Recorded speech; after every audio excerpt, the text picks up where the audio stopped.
சூரிய ஒளி தொடும் இடத்திற்கு அப்பால் ஆழமான நீலக்கடலில் லூனா என்ற இளம் கடல் குதிரை வசித்து வந்தது. ஆனால் லூனா ஒரு சாதாரண கடல் குதிரை அல்ல. அதன் வால் இரவு வானத்தில் நட்சத்திரங்களைப் போல சிறிய ஒளித்துகள்களால் மின்னியது.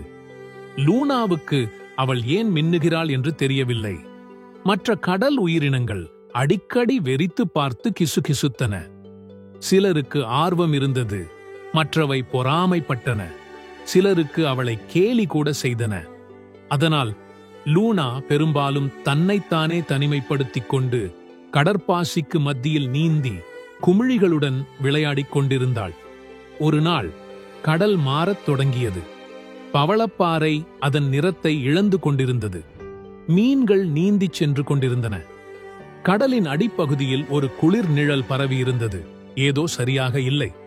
எல்டர் ஜூனோ என்ற ஒரு வயதான ஜெல்லிமீன் லூனாவிடம் ஒரு கதையைச் சொன்னது. நீண்ட காலத்திற்கு முன்பு 100 வருடங்களுக்கு ஒருமுறை பிறந்த ஒரு மாயாஜால கடல் குதிரை இருந்தது. அதன் ஒளி பாறையின் இதயத்தை எழுப்பும். அந்த கடல் குதிரைக்கு உன்னுடையதைப் போலவே ஒளிரும் வால் இருந்தது என்று ஜூனோ கூறினார்.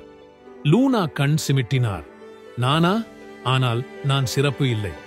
ஓ, நீ அப்படித்தான், ஜூனோ சொன்னாள். இப்போது உன் ஒளி தேவை.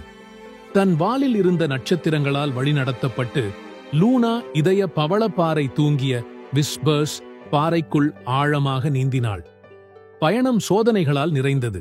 சுழல்கள், இருண்ட குகைகள் மற்றும் தந்திரமான கடல் பாம்புகள்.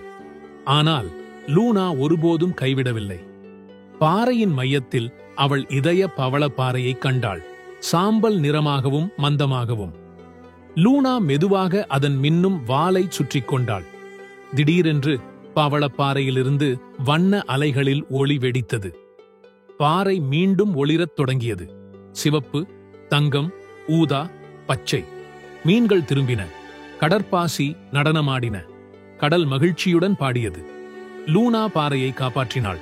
அன்றிலிருந்து லூனா கடலின் மின்னும் கடல் குதிரை என்று அழைக்கப்பட்டார். தனது தைரியத்தாலும் கருணையாலும் உலகை ஒளிரச் செய்த துணிச்சலான சிறிய ஹீரோ.